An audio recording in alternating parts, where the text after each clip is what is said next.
جی تو میں عرض یہ کر رہا تھا کہ دنیا کے خاندانوں میں اور خاندان عصمت و طہارت میں زمین و آسمان کا فرق ہے۔ دنیا کے خاندانوں میں شرف آپ کو ایک نسل سے دوسری نسل میں منتقل ہوتا نظر نہیں آئے گا۔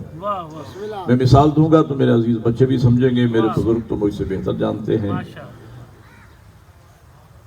قائد اعظم محمد علی جناح خاندان میں ایک ہی محمد علی پیدا ہوا، پھر اس کے بعد کوئی محمد علی جناح نہیں بنا۔ علامہ اقبال خاندان میں ایک ہی پیدا ہوا، پھر کوئی علامہ اقبال نہیں پیدا ہوا۔ شہباز قلندر اپنے خاندان میں شہباز قلندر ایک ہی بنا، پھر کوئی دوسرا اس معیار کا بزرگ نہ پیدا ہو سکا۔ آگے بڑھ کے عرض کروں آپ کے سامنے، خمینی بت شکن اپنے خاندان میں ایک ہی پیدا ہوا۔ اس خاندان میں علماء ہیں لیکن دوبارہ خمینی جیسی شخصیت نہ آئی۔ ہر خاندان میں شرف ایک سے دوسری نسل میں منتقل نہیں ہوتا۔ آپ توجہ فرمائیں گے، پہلا جملہ میں عرض کرنے چلا ہوں، یہ خاندان عصمت و طہارت کا معیار ہے، یہ شرف ہے کہ اس خاندان میں شرف 11 نسلوں تک جاتا ہے۔ اس کی دلیل یہ ہے کہ نبی نے فرمایا، اولنا محمد، اوسطنا محمد، آخرنا محمد وکلنا محمد۔ ہمارا پہلا بھی محمد ہے، ہمارا درمیانی بھی محمد ہے، ہمارا آخری بھی محمد ہے، اور ہم 14 کے 14 محمد۔ یہ تو ہے مردوں میں۔ خواتین میں، چونکہ موضوع جناب سیدہ ہے، خواتین میں بھی ہم نے دیکھا خاندان عصمت میں شرف 3 نسلوں تک گیا۔ جناب سیدہ سے پہلے ان کی والدہ معظمہ، جن کا نام نامی و اسم گرامی خدیجۃ الکبریٰ ہے، اور جناب سیدہ کے بعد ان کی شہزادی کا نام زینب کبریٰ ہے۔ جو مقام و مرتبہ اللہ نے سیدہ کی ماں کو عطا فرمایا، اس سے بڑھ کے مقام و مرتبہ اللہ نے سیدہ کی بیٹی کو عطا فرمایا۔ اللہ آپ کی جزائے خیر عطا فرمائے۔ جناب سیدہ ہیں، ادھر سیدہ کی ماں ہیں خدیجۃ الکبریٰ، ادھر سیدہ کی بیٹی ہیں زینب کبریٰ۔ آپ توجہ فرمائیں گے، بیچ میں سیدہ ہے تو جناب خدیجۃ الکبریٰ اور جناب زینب کبریٰ کے درمیان میں ہے جناب سیدہ، اور ماں اور بیٹی کے درمیان بیوی کی حیثیت کیا ہے اگر میں سمجھا سکوں، جیسے گلے کے ہار میں بیچ والا موتی پہلووں کے موتیوں سے ذرا بڑا ہوتا ہے، وہی مقام ہے جناب سیدہ کا۔ ادھر سیدہ کی والدہ معظمہ ہے، ادھر سیدہ کی بیٹی ہے۔ اب میں جملہ ایک تاریخی کہنے چلا ہوں، کیا مقام ہے سیدہ کی ماں کا اور کیا مقام ہے سیدہ کی شہزادی جناب زینب کبریٰ کا۔ ایک جملے میں اگر میں عرض کروں تو میں یوں عرض کروں گا کہ جو کردار سیدہ کی ماں نے دین کو پہنچانے میں ادا کیا، وہی کردار سیدہ کی بیٹی نے دین کو بچانے میں ادا کیا۔ اس لیے حضور نے فرمایا، یہ میری نواسی جناب زینب کبریٰ یہ مثل خدیجۃ الکبریٰ ہے، یہ اپنی نانی خدیجۃ الکبریٰ کی مثل ہے۔ میرا دل یہ چاہتا ہے کہ میں 5 جملے آپ کو سیدہ کی ماں کی عظمت کی عرض کروں، اور 5 جملے سیدہ کی شہزادی کی عظمت میں عرض کروں، اور 4 جملے اس مخدومہ کے مقام و مرتبہ، یہ 14 کا گلدستہ بنا کے آپ کی خدمت میں پیش کروں۔ میرے قبلہ کیسی عظیم ماں عطا فرمائی۔ ایک بات اور سمجھیے گا میری، کسی بھی خاتون کی معرفت حاصل کرنا ہو تو اسے 5 نسبتوں سے دیکھا جاتا ہے۔ جب تک آپ 5 نسبتیں نہ دیکھیں گے، آپ اس خاتون کی کما حقہ معرفت حاصل نہیں کر سکتے۔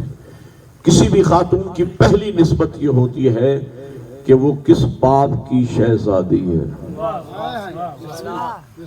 دوسری نسبت یہ ہوتی ہے کہ وہ کس ماں کی شہزادی، اس کی ماں کون، تیسری نسبت یہ ہوتی ہے کہ وہ کس شوہر کی زوجہ ہے، چوتھی نسبت یہ ہوتی ہے کہ وہ کن شہزادوں اور شہزادیوں کی ماں ہے، پانچویں نسبت یہ ہوتی ہے کہ اس بی بی کا اپنا ذاتی مقام و مرتبہ کتنا بلند ہے۔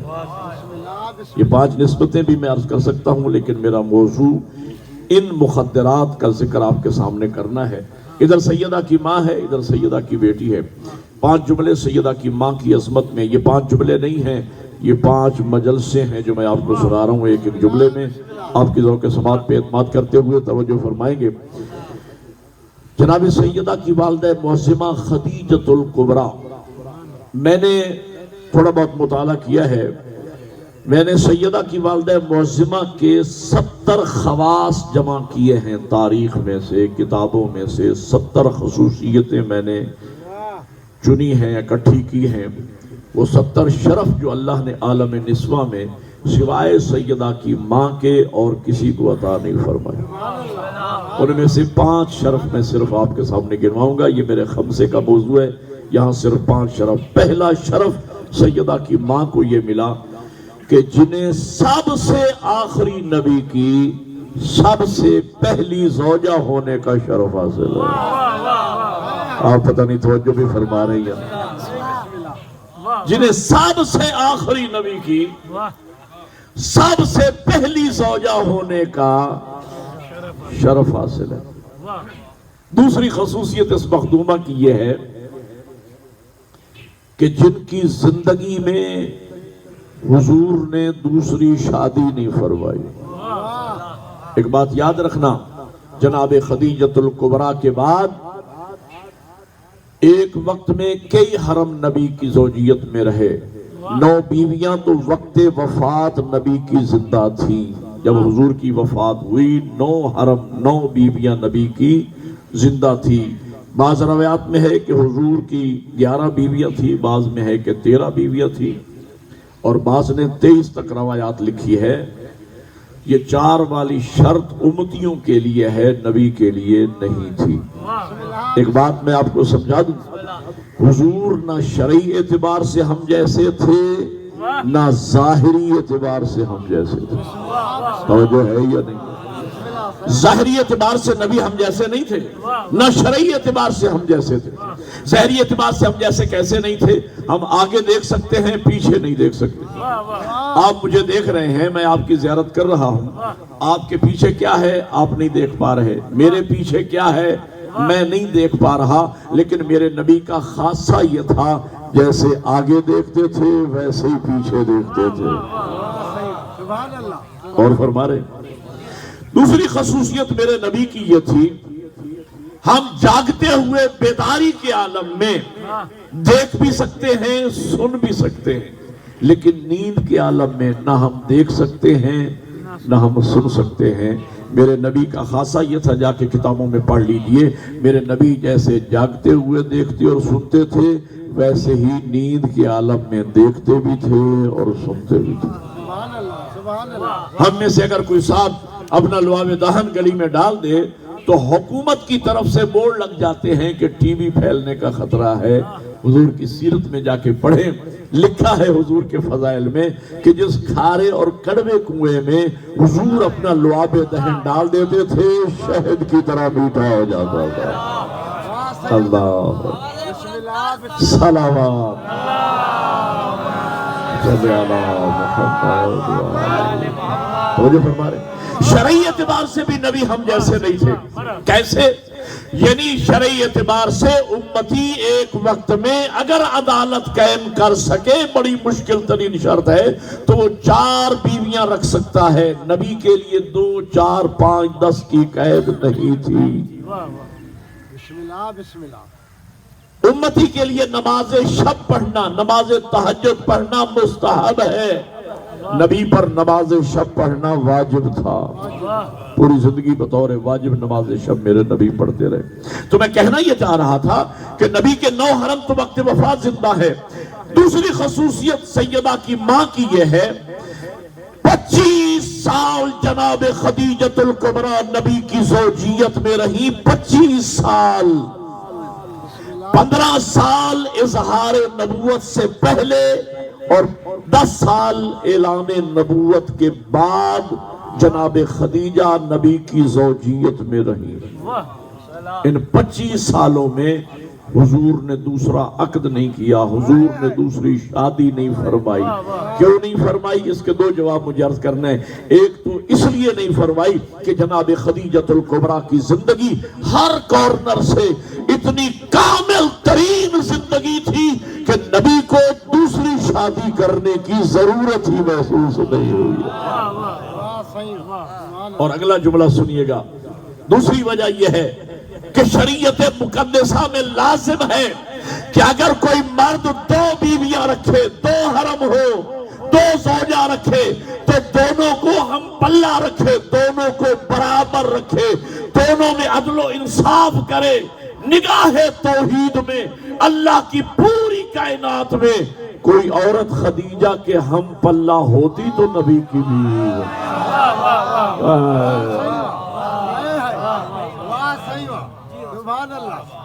لاؤڈ اسپیکر کی آواز ٹھیک نہیں ہے، میں مطمئن نہیں، لیکن بہرحال میری آواز آپ تک پہنچ رہی ہے، میرا پیغام آپ تک پہنچ رہا ہے۔ تیسری خصوصیت اس مخدومہ کی یہ ہے کہ جنہیں عورتوں میں سب سے پہلے نبی کی نبوت کی تصدیق کرنے کا شرف حاصل ہوا، عورتوں میں سب سے پہلے نبی کی نبوت کا کلمہ جناب خدیجۃ الکبریٰ نے پڑھا ہے، اور یہ جناب خدیجۃ الکبریٰ کا بھی شرف ہے۔ لیکن ایک بات میں اور عرض کرنے چلا ہوں، یہ شرف اور مقام و مرتبہ ہے میرے نبی کا۔ مرد کی سیرت کا کمال یہ ہوتا ہے کہ اسے بیوی مان لے، نہیں توجہ فرمائیں۔ مرد کی سیرت کا کمال یہ ہوتا ہے، اس کے کردار کا کمال اور اس کے کردار کی معراج یہ ہے کہ اسے بیوی مان لے، بیوی تسلیم کر لے، اس لیے کہ مرد گھر سے باہر ہے، 1000 پردوں میں چھپا ہوا ہے۔ بیوی وہ رشتہ ہے کہ جس سے مرد کا کوئی پردہ نہیں ہے، وہ مرد کی خوبیاں بھی جانتی ہے، مرد کی خامیاں بھی جانتی ہے، توجہ ہے یا نہیں؟ بیوی مرد کے کمال کو مان لے، اس لیے معصوم فرماتے ہیں اصل با کردار وہ نہیں ہے کہ جس کی محفل با کردار ہو، اصل با کردار وہ ہے جس کی تنہائی با کردار ہو۔ پتہ نہیں آپ غور فرما رہے یا نہیں فرما رہے؟ بیوی کسی شوہر کے کمال کو مان لے، یہ شوہر کی سیرت کی معراج ہے۔ 15 سال مسلسل جناب خدیجۃ الکبریٰ نبی کی زوجیت میں گزار چکی، اور 15 سال زوجیت کا زمانہ گزارنے کے بعد جب حضور نے 40 سال کی ظاہری عمر مبارک میں اظہار نبوت کیا، نبی تو وہ آدم سے بھی پہلے کے تھے، اظہار نبوت کیا تو جو ہی حضور نے اظہار نبوت کیا تو ان کی نبوت کا سب سے پہلے کلمہ ان کی بیوی خدیجۃ الکبریٰ نے پڑھا۔ یہ حضور کی عظمتوں کی معراج ہے اور یہ حضور کی سیرت کا کمال ہے۔ سب سے پہلے کلمہ یہ تھی۔ چوتھا شرف جناب خدیجۃ الکبریٰ کو یہ ملا۔ پیغمبر کی باقی جتنی بیویاں ہیں سر اٹھانا، میں تاریخ کا ایک چیپٹر، تاریخ کا ایک باب ایک جملے میں آپ کی ذوق سماعت کی نظر کرنے چلا ہوں۔ نبی کے جتنے حرم ہیں، 9 ہیں، 11 ہیں، 13 ہیں، جتنی نبی کی بیویاں ہیں، تاریخ کی یہ سب سے بڑی حقیقت ہے کہ ہر بیوی نبی کو گھر میں لا کر دی گئی۔ آپ پتہ نہیں سردی کا اثر زیادہ لے رہے ہیں۔ قاضی صاحب بڑی مہربانی آپ کی، مجمع یہ جو میں نے 4 پروگرام یہاں پڑھے وہ مجمع مجھے آج نظر نہیں آ رہا، شاید سردی کا اثر زیادہ ہے، لیکن محبت میں تو سردی گرمی اثر انداز نہیں۔ آپ توجہ فرمائیں، میں کچھ کہنے والا ہوں، سر اٹھانا میں کہنا یہ چاہ رہا ہوں، اس بی بی کا شرف یہ ہے، نبی کے 9 ہیں، 11 ہیں، 13 جتنی نبی کی بیویاں ہیں، تاریخ یہ کہتی ہے ہر بیوی نبی کو گھر میں لا کر دی گئی، خدیجہ واحد وہ بیوی ہے جس کے گھر نبی دلہا بن کے گئے۔ ایک بار مل کے عبادت ہے بڑی۔ اچھا، آپ نے محبت کا اظہار کیا ہے، اگلا جملہ بلا فصل کہہ رہا ہوں، پیغمبر کی جتنی بیویاں ہیں 9 ہیں، 11 ہیں، 13 ہیں۔ قاضی صاحب میں بات کہنے چلا ہوں اور یہ پوری کتاب ایک جملے میں، جتنے نبی کے حرم ہیں 9، 11، 13 یا 23، جتنی نبی کی بیویاں ہیں، تاریخ یہ کہتی ہے ہر بیوی کو بیت المال سے حصہ جاتا تھا۔ بولو یار خدا کے لیے جنہیں سمجھ آ رہی ہے، ہر بیوی کو بیت المال سے حصہ جاتا تھا۔ تو مجھے کہنے دیجئے نبی کی باقی ساری بیویوں کو اسلام نے پالا ہے، اسلام کو خدیجۃ الکبریٰ نے بلکہ اب آپ نے ساتھ دیا ہے میرا۔ اب میں لفظ بدل کے کہہ رہا ہوں، آپ کی محبت کو دیکھیں آپ نے محبت کا اظہار کیا ہے تو میرا دل چاہتا ہے کہ میں لفظ بدل کے کہوں، پیغمبر کی جتنی بیویاں ہیں ہر بیوی اسلام کے دسترخوان پہ پلتی رہی اور پورا اسلام خدیجۃ الکبریٰ کے دسترخوان پہ، جن کی دولت کا قصیدہ قرآن نے پڑھا۔ ایک اور شرف آپ کے سامنے عرض کروں، اس مخدومہ کا اگلا شرف یہ ہے، پیغمبر کی جتنی بیویاں ہیں 9 ہیں، 11 ہیں، 13، ہر بیوی کو ناز تھا کہ ہم نبی کی بیویاں ہیں، جس کی زوجیت پہ نبی کو ناز تھا، اسے خدیجۃ الکبریٰ کہا جاتا ہے۔ تو ادھر سیدہ کی ماں ہے خدیجۃ الکبریٰ، ادھر سیدہ کی بیٹی ہے زینب کبریٰ۔ بی بی کے توسط سے میں چاہتا ہوں کہ جناب سیدہ زینب سلام اللہ علیہا کی شان میں بھی آپ کو 5 جملے سناؤں۔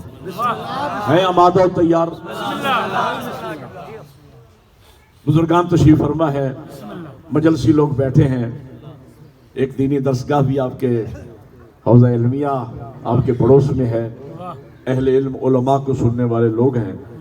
آپ نے جناب زینب کبریٰ سیدہ کی اس شہزادی کے ہمیشہ مصائب سنے ہیں، آج میں بی بی کے قصیدے سنانے لگا، لیکن آپ میرا ساتھ دیں گے تو میں سنا پاؤں گا۔ قصیدے کا مطلب یہ ضروری نہیں ہے کہ ہر بات کان پہ ہاتھ رکھ کے کہی جائے، سر کی ایک تعریف میں بھی کیا کرتا ہوں، ہر وہ بات سریلی ہے جو مدح اہل بیت میں کہی جائے۔ کچھ لوگ تو ایسے بیٹھے ہوں گے جو میری سر کو سمجھ رہے ہیں کہ میں کیا پڑھ رہا ہوں۔ اور جناب قبلہ قاضمی صاحب تشریف فرما ہے، میرے مولا کے بہت بڑے پورے ملک کے نامور نوحہ خان بھی ہیں اور ملک میں جاتے رہتے ہیں، تو میں ان کی موجودگی میں اور بزرگان کی موجودگی میں یقیناً دینی طلبہ بھی تشریف فرما ہوں گے، ان کی موجودگی میں سیدہ زینب سلام اللہ علیہ کے مقام و مرتبہ میں 5 جملے سنانے چلا ہوں، اور یہ میں دعوے سے کہہ رہا ہوں، یہ 5 جملے نہیں، یہ 5 کتابیں ہیں۔ میری مخدومہ کی پہلی خصوصیت اور پہلا شرف یہ ملا اس بی بی کو کہ جن کا نام نامی و اسم گرامی زینب اللہ نے رکھا۔ شاباش، بڑی مہربانی، اللہ آپ کو جزائے خیر عطا فرمائے۔ جس طرح امام حسن و حسین کی ولادت پر حضور خوش گھر میں تشریف لائے، اسی طریقے سے جناب سیدہ زینب صلی اللہ علیہ کی آمد پہ حضور کو پتا چلا، خوش گھر میں تشریف لائے، اپنی شہزادی کو گود میں لیا اور علی و بطول کی طرف دیکھ کر کہا، علی و بطول، اس شہزادی کا آپ نے نام کیا رکھا ہے؟ تاریخ پڑھ رہا ہوں، نام کیا رکھا ہے؟ علی و بطول یک زباں ہو کے گویا ہوئے کہ ہم شہزادی کا نام رکھنے میں اللہ کے محبوب سے سبقت کیسے کر سکتے ہیں؟ اب بات سمجھ کے بولنا میرے ساتھ، جنہیں سمجھ آئے سر بولے۔ سبقت کیسے کر سکتے ہیں؟ حضور زیر اللہ مسکرا کے فرماتے ہیں آپ مجھ سے سبقت نہیں کر سکتے، میں اللہ سے سبقت اور جبرائیل نازل ہوئے اور کہا خدا بعد از درود و سلام فرماتا ہے میرے محبوب میرے خزانہ مشیت میں آپ کی یہ شہزادی کا نام زینب ہے۔ اہل علم جانتے ہیں، علماء عالم تشریف فرما ہے، مجھ سے بہتر جانتے ہیں، زینب یہ دو لفظوں کا مجموعہ ہے۔ زینب دو لفظوں کا مجموعہ ہے۔ کون سے دو لفظ؟ زینن لعب، بولو زینن لعب، جس کا معنی ہے باپ کی زینت۔ اب میں بلا فاصل میں انتظار نہیں کر رہا آپ کی توجہ کا، بلا فاصل جملہ کہنے چلوں جن کے دلوں میں میرے مولا امیر کی امامت و ولایت کا اور محبت ماں کے دودھ کی طرح رچی بسی ہے۔ سر اٹھانا اور جملہ سمجھنا، بی بی کے نام کا معنی یعنی دو لفظوں کا مجموعہ ہے۔ زینن لعب کیا مطلب؟ باپ کی زینت۔ نبی فرماتے ہیں زینوا مجالسکم بذکر علی ابن ابی طالب، اپنی مجالس کو زینت دو میرے بھائی علی کے نام کے ساتھ، وہ علی جو مجلس کی زینت، محفل کی زینت، مسجد کی زینت، منبر کی زینت، محراب کی زینت، کوثر کی زینت، جنت کی زینت، دنیا کی زینت، آخرت کی زینت، وہ علی جو پوری کائنات کی زینت ہے، اس کی زینت کا نام زینب مل کے حیدری۔ اللہ آپ کو جزائے خیر عطا۔ وہ علی جو پوری کائنات کی زینت ہے، اس کی زینت کا نام زینب۔ اچھا اگلا جملہ بلا فصل دے رہا ہوں۔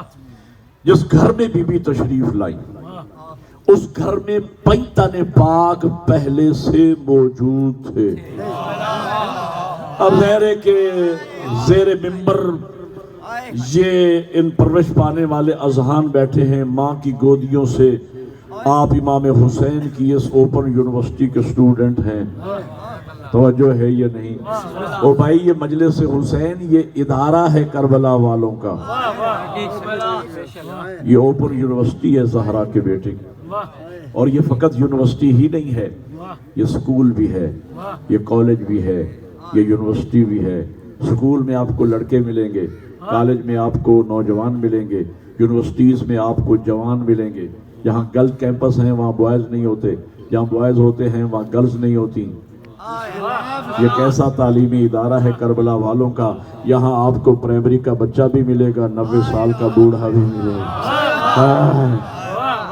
ایک بات اور کہو میرے قبلہ، دنیا کے جتنے تعلیمی ادارے ہیں ان میں اور کربلا والوں کی اس اوپن یونیورسٹی میں زمین و آسمان کا فرق ہے۔ دنیا کے تعلیمی اداروں میں جائیں، پہلے جا کے بھاری بھرکم فیسیں ادا کریں، پھر جا کے علم حاصل کریں، کسب فیض کریں۔ یہ کریموں کی درسگاہ ہے، یہاں آئیں علم بھی لے جائیں، ثواب بھی لے جائیں، جاتے ہوئے نیاز بھی لے جائیں۔ اور ہے یہ نہیں؟ یہاں شاباش، ایک نعرہ مل کے عبادت حیدری۔ آپ میرا ساتھ دو، میں نے مجلس آپ میں ظاہر ہے کہ میں نے لمبا سفر کیا ہے اور بڑی عقیدت و محبت کے بعد 3 سال کے بعد مجھے جتوئی صاحب نے بلایا، پورا سال میرے ساتھ رابطے میں رہتے ہیں، دعائیں فرماتے رہتے ہیں، محبت و عقیدت سے بلایا تو میں نے بھرپور اور تاریخی مجلس آپ کو سنانا ہے، لیکن میں دیکھ رہا ہوں ابھی تک آپ میرا ساتھ نہیں دے رہے، ساتھ دیں تو میں آپ کو تاریخی مجلس سنانا چاہتا ہوں۔ مل کے عبادت کرو، سارے بولو ہاں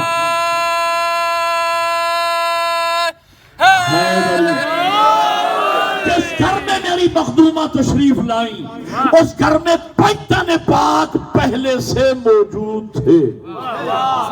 لفظ سن، اب ظاہر ہے کہ خطیب کے پاس تو الفاظ ہوتے ہیں، میں جو لفظ کہنے چلا ہوں اس میں 5 قصیدے پنہاں ہیں، لیکن بولے گا وہ جو سمجھے گا میری بات کو، شاید ہر بندے کی پہنچ بنا ہو، جو سمجھے صرف وہ بولے۔ پیتن پاک پہلے سے موجود ہیں، ان ہستیوں میں ہر ایک ہستی گویا ناطق قرآن. بولو ناطق قرآن. اب میں جملہ کہنے چلوں.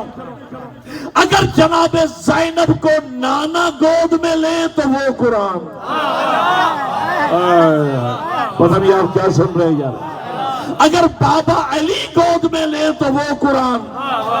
اگر ماں عصمت کبریٰ گود میں لے تو وہ قرآن. ضائع کرو گے لفظ مجھے لاہور تک دکھ رہے گا.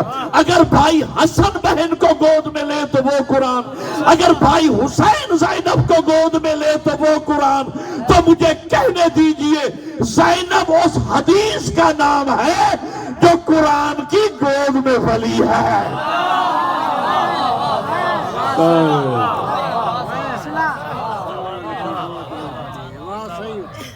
قرآن کی گود میں پلنے والی حدیث قدسی کا نام زینب.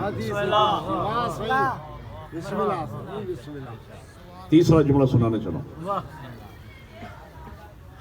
خدا کی قسم اگر میں جب ان جملوں پہ آتا ہوں تو تھوڑا جذباتی سا ہو جاتا ہوں. میرا دل یہ چاہتا ہے اللہ مجھے پر عطا کرے تو میں ہواؤں میں اڑ کے یہ جملہ کہوں بی بی کی عظمت کا. کیا مقام و مرتبہ ہے میری شہزادی کا, کیا مقام و مرتبہ ہے علی کی بیٹی کا. آپ نے ہمیشہ مصائب سنے, میں فضائل پڑھ رہا ہوں بی بی کے آپ کے سامنے. جملہ سن کے اور سمجھ کے مجھے دعا دیجیے گا. دعا کر دیجیے گا. اگر نہ نعرہ لگا سکے کوئی مسئلہ نہیں, دعا ضرور کیجیے گا اگر جملہ آپ کو پسند آئے. میری مخدومہ کی شان اور مرتبہ کیا ہے؟ 5 معصوموں کی گود میں پلی, 2 معصوموں کو گود میں پالا. یار پتہ نہیں کیا سن رہے ہو آپ. بہت شکریہ. 5 معصوموں, توجہ, 5 معصوموں کی گود میں پلی, یعنی پنجتن پاک کی گود میں پلی. 5 معصوموں کی گود میں پلی. 2 معصوموں کو, چوتھے اور 5ویں امام کو گود میں پالا. معصوم کل کتنے ہیں؟ سارے بول پڑھو یار. معصوم کتنے ہیں؟ 14 ہیں. معصوم 14 ہیں. 5 معصوموں کی گود میں پلی, 2 معصوموں کو گود میں پالا. معصوم کل 14 ہیں. گویا 7 معصوم سیدہ زینب سے پہلے گزرے, 7 معصوم سیدہ زینب کے بعد گزرے. ان 14 کے مرکز کا نام زینب ہے. اب مل کے بولو حیدری.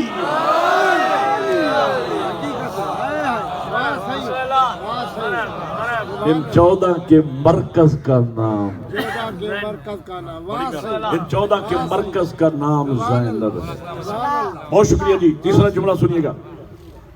اس بی بی کا شرف, اس بی بی کا مقام و مرتبہ کیا ہے؟ اس بی بی کے بارے میں چوتھے امام, یاد رکھنا امام ہوتا ہے نمائندہ مشیت. نہیں سمجھ آئی آپ کو؟ نمائندہ مشیت کیا مطلب؟ نمائندہ خدا ہے. امام نمائندہ خدا ہوتا ہے. جب امام بات کرتا ہے لہجہ امام کا ہوتا ہے, بول مشیت رہی ہوتی ہے. ما تشاؤون الا ان یشاء اللہ, یہ وہی چاہتے ہیں جو خدا چاہتا ہے. جب یہ بات کرتے ہیں تو مشیت ان کے لہجے میں بات کر رہی ہوتی ہے. چوتھے امام فرماتے ہیں یا امتی بحمد اللہ انت عالمت غیر معلمہ. پھوپھی اماں آپ کا کیا کہنا, آپ تو عالمہ غیر معلمہ ہیں. اس مجمع میں کوئی بندہ ایسا نہیں ہے, بزرگ جوان بچہ, جس نے یہ بی بی کا لقب نہ سن رکھا ہو عالمہ غیر معلمہ. لیکن میں تھوڑی سی تشریح کرنا چاہتا ہوں, عزیز نوجوانوں کے نالج میں اضافہ ہوگا. عالمہ غیر معلمہ کا معنی یہ ہوتا ہے کہ پھوپھی اماں آپ ایسی عالمہ ہیں کہ جس نے دنیا میں آ کے کسی سے کچھ پڑھا نہیں. اچھا میں ایک طالب علم کی حیثیت سے بات سوچتا ہوں, اگر میرے چوتھے امام یہ فرما دیتے کہ پھوپھی اماں آپ کا کیا کہنا, آپ تو اپنے نانا مدینۃ العلم کی شاگردہ ہیں. تو مجھے بتاؤ کیا 4 چاند نہ لگ جاتے بی بی کی عظمت کو؟ او بھائی آج اگر کوئی آ کے ہمیں یہ کہے کہ صاحب میں علامہ اقبال کا شاگرد ہوں، کوئی بزرگ آ جائے اور وہ کہے صاحب میں نے علامہ اقبال سے براہ راست کسب فیض کیا ہے، 100 سال سے اوپر کوئی ایسا بزرگ ہو جو کہے میں نے علامہ اقبال سے پڑھا، تو ہم سارے اس کا احترام کریں گے. علامہ اقبال کوئی معمولی شخصیت تو تھے نہیں، عالمی شخصیت تھے. علامہ اقبال کا شاگرد ہونا کوئی معمولی بات تو نہیں ہے. اگر مولا یہ فرما دیتے چوتھے امام پھوپھی اماں آپ کا کیا کہنا، آپ تو اپنے نانا مدینۃ العلم کی شاگردہ ہیں، کمال ہو جاتا. یا فرما دیتے کہ پھوپھی اماں آپ کا کیا کہنا، آپ تو اپنے بابا باب العلم کی شاگردہ ہیں، یا آپ اپنی ماں عصمت کبریٰ کی شاگردہ ہیں، معمولی بات تھوڑی ہے. یا آپ اپنے بھائی حسن و حسین ان امام بھائیوں کی شاگردہ ہیں. تو 4 چاند لگ جاتے بی بی کی عظمت. جو یہاں تک ساتھ آیا ہے میرے وہ جملہ سنیں. امام فرما رہے ہیں یا امتی بحمد اللہ انت عالمۃ غیر معلمہ. پھوپھی اماں آپ کا کیا کہنا، آپ تو عالمہ غیر معلمہ ہے، یعنی ایسی عالمہ ہے جس نے دنیا میں آ کے کسی کے سامنے زانو تلمس خم نہیں کیا ہے، کسی سے آ کے سیکھا نہیں ہے. گویا میرے چوتھے امام بتانا یہ چاہ رہے تھے، یاد رکھنا جس کالج الہیہ سے ہم 14 پڑھ کے آئے ہیں، میری پھوپھی زینب وہیں سے پڑھ کے آئی ہے.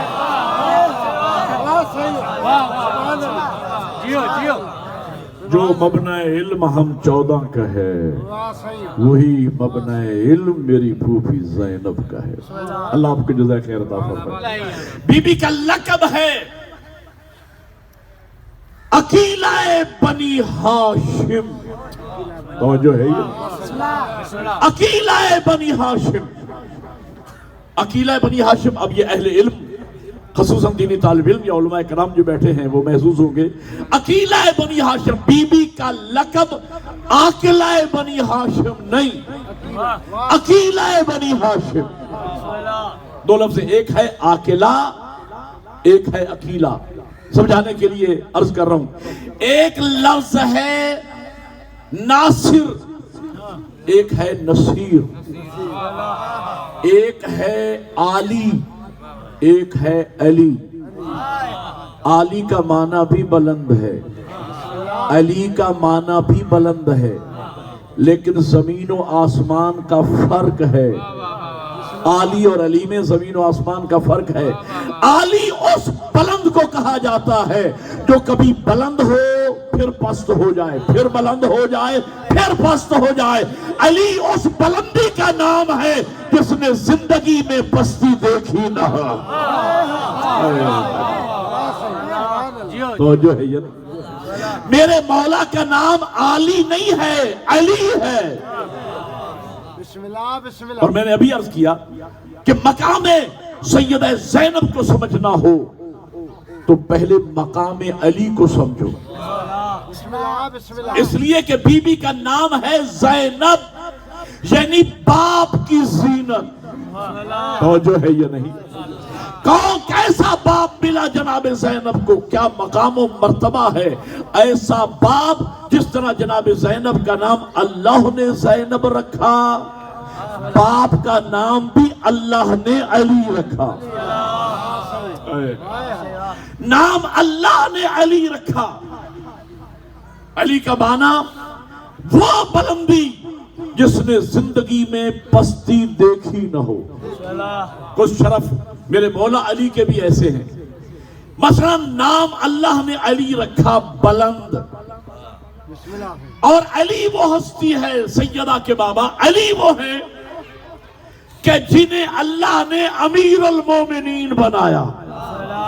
توجہ ہے یہ نہیں؟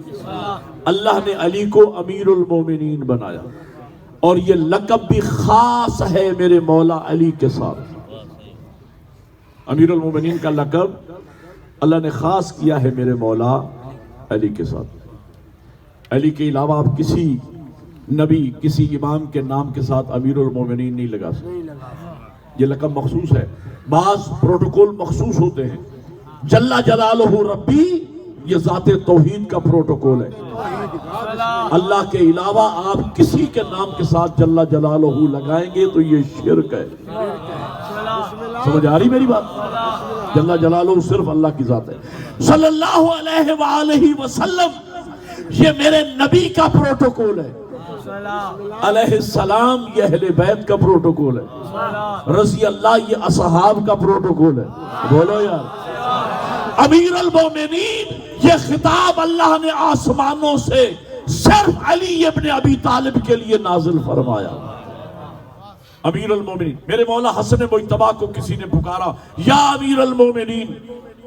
میرے مولا حسن مجتبیٰ فرماتے کہ آج کے بعد مجھے امیر المومنین نہ کہنا. ماننے والا کہتا ہے حضرت کہ آپ امیر المومنین نہیں؟ کب فرمایا میں بے شک امیر المومنین ہوں.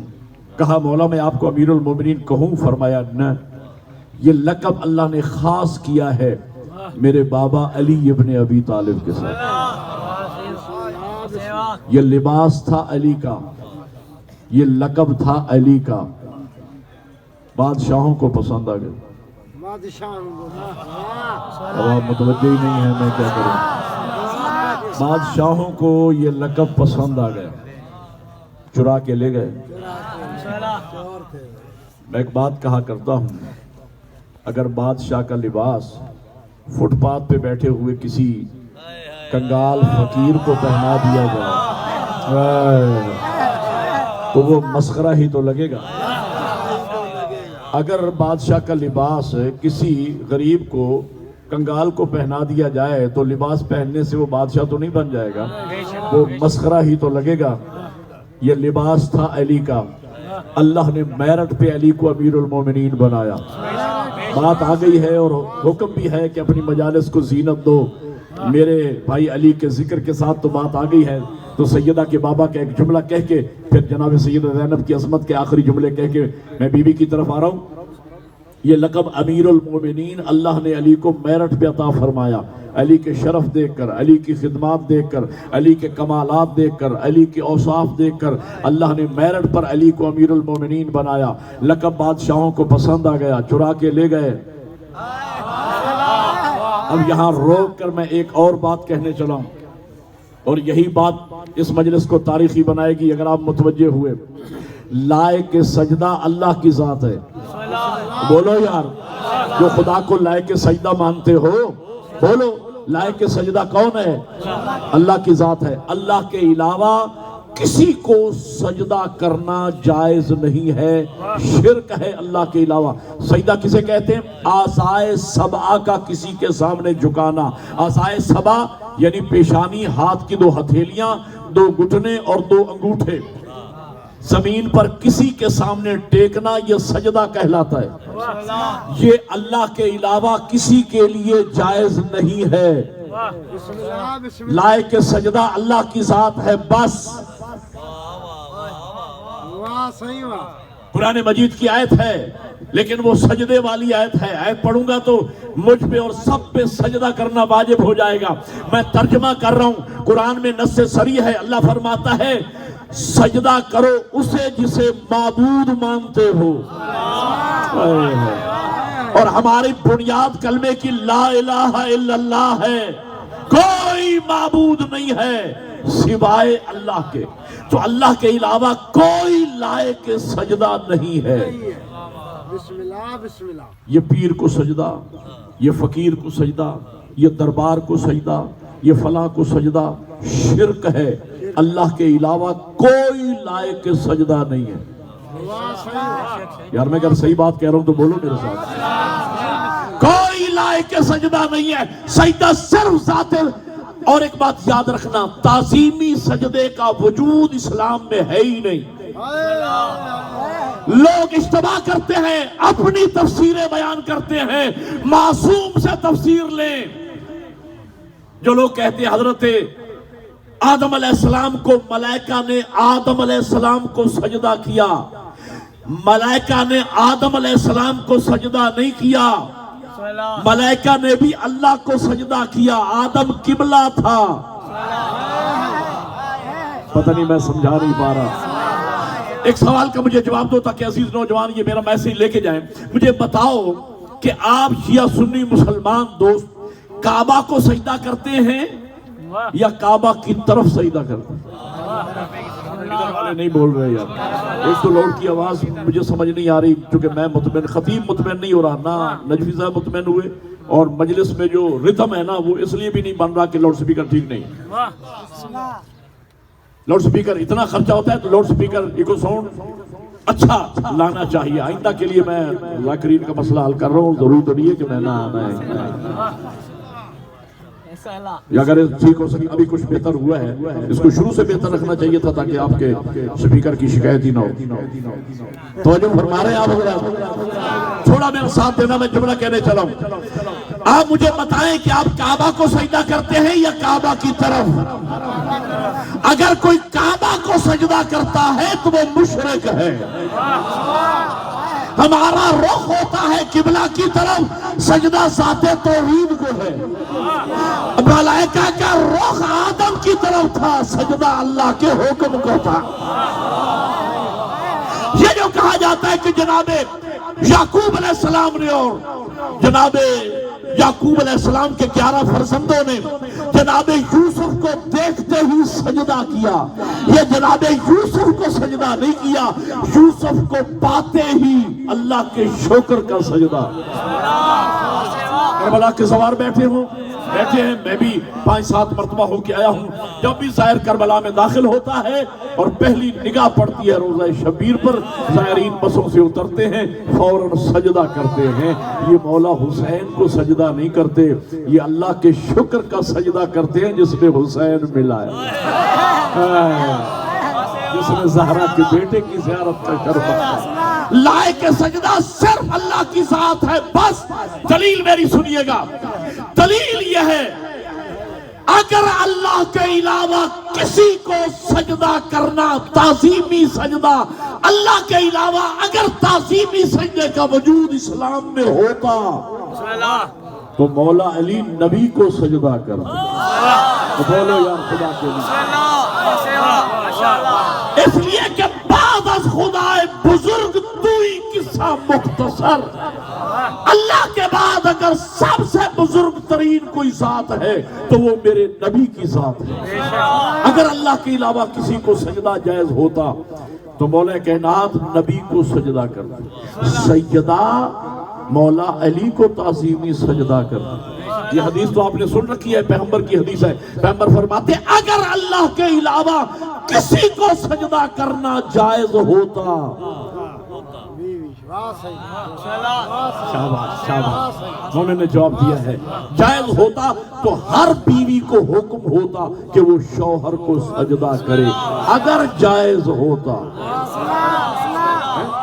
اگر جائز ہوتا تو میرے مولا حسین اپنے بھائی حسن بابا علی اپنی ماں عصمت کبریٰ کو سجدہ کر، اصحاب پیغمبر نبی کو سجدہ کرتے، اصحاب حسین کربلا میں مولا حسین کو سجدہ کرتے. اللہ کے علاوہ کوئی لائق سجدہ نہیں ہے. لائق سجدہ صرف اللہ کی ذات. مقدر پھوٹا ان لوگوں کا کہ جنہوں نے اللہ کو جو لائق سجدہ تھا لائق سجدہ نہ مانا، تو پھر انہیں ان کی پیشانی کیسی کیسی خسیس چیزوں کے سامنے جھکی. کبھی وہ انسان پتھر کے سامنے جھکا، کبھی بندر کے سامنے جھکا، کبھی درخت کے سامنے جھکا، کبھی آگ کے سامنے جھکا. کہاں کہیں پتھر، کہاں انسان کہاں پتھر، کہاں انسان کہاں بندر، کہاں انسان کہاں گائے، کہاں انسان کہاں آگ. لیکن ذوق سجدہ کو تسکین نہ ملی. کیوں؟ اس لیے کہ جو لائق سجدہ تھا اس کو سجدہ نہیں کیا. تو جو لائق سجدہ تھا سر اٹھانا علی والا، جو لائق سجدہ تھا جب اس کو سجدہ نہیں کیا تو انسان کی پیشانی خسیس خسیس چیزوں کے سامنے جھکی لیکن ذوق سجدہ کو تسکین نہ ملی. اب میرا جملہ آپ سمجھیں گے، جو سمجھے گا وہ بولے گا میرے ساتھ. اللہ نے میرٹ پر علی کو امیر المومنین بنایا. علی کے شرف دیکھ کر، علی کے اوصاف دیکھ کر، علی کا کردار دیکھ کر، دین کے لیے علی کی خدمات دیکھ کر اللہ نے علی کو امیر المومنین بنایا. لوگوں کو، بادشاہوں کو یہ لقب پسند آ گیا، چرا کے لے گئے. تو جن لوگوں نے اللہ کے بنائے ہوئے کو امیر المومنین نہیں مانا تو پھر انہیں کیسے کیسے امیر المومنین ملے؟ اب میں بتانا چاہتا ہوں انہیں کیسے کیسے امیر المومنین ملے۔ یزید امیر المومنین، ولید امیر المومنین، مروان ابن حکم امیر المومنین، عبد الملک ابن مروان امیر المومنین، شراب کے حوض میں غوطے لگانے والے امیر المومنین، نشے کے عالم میں 2 کی جگہ 4 رکعت نماز پڑھانے والے امیر المومنین، ماں بہن اور بیٹی میں تمیز نہ کرنے والے امیر المومنین، جمعے کی نماز بدھ کو پڑھانے والے۔ مل کے بولو حیدری۔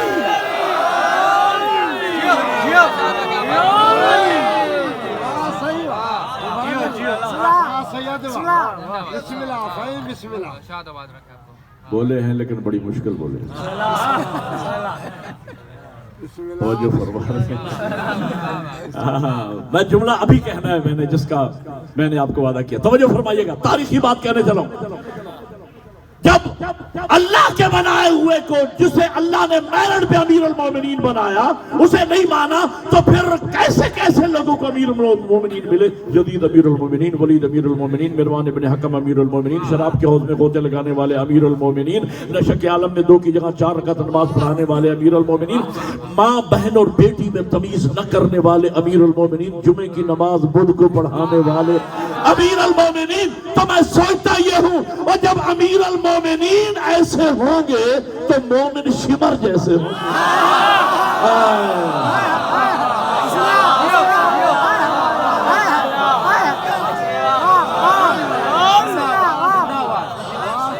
بے ربط نعرے لگا رہے ہیں آپ، بے ربط نعرہ لگاؤ یار، مل کے لگاؤ۔ مولا امیر کے سندھ ہے، سندھ کے موالی حلالی بیٹھے ہیں، نعرہ لگاؤ مل کے حیدری۔ اور جو ہے یہ نہیں تو جب امیر المومنین ایسے ہوں گے، اب ہے اجازت سناؤ جملہ، جب امیر المومنین ایسے ہوں گے تو پھر مومن شمر جیسے ہوں۔ لیکن جب ہم نے میرٹ پر اس کو امیر المومنین مانا جسے اللہ نے امیر المومنین بنایا تو کیا عزت افزائی ہوئی مومنوں کی؟ کون امیر المومنین؟ جو کعبہ میں آیا وہ امیر المومنین، جس نے لعاب رسالت کو چوسا وہ امیر المومنین، جو آغوش پیغمبر میں پلا وہ امیر المومنین، جو دوش پیغمبر کا سوار بنا وہ امیر المومنین، جو بستر پیغمبر پہ سویا وہ امیر المومنین، بدر کا فاتح بنا وہ امیر المومنین، احد میں جس کے لیے آسمانی اسلحہ آیا وہ امیر المومنین، جو خندق کا کل ایمان بنا وہ امیر المومنین، جو خیبر میں قرار غیر فرار قرار پایا وہ امیر المومنین، جسے زہرا جیسی بیوی ملی وہ امیر المومنین، جسے حسنین جیسے لال ملے وہ امیر المومنین۔ تو میں سوچتا یہ ہوں اور جب امیر المومنین ایسا ہوگا تو مومن خمینی جیسا ہوگا۔ اب بولو ہاتھ بلند حیدری۔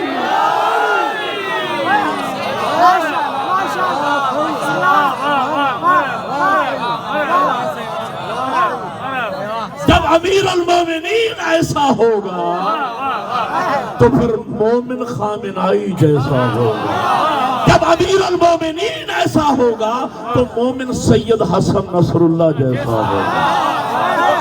او بھائی جس شان کا مولا ہے مومن بھی تو اسی شان کا ہونا چاہیے۔ تو انصاف کرو یار، عادل امام کے ماننے والے ہو، انصاف کرو، سوچو۔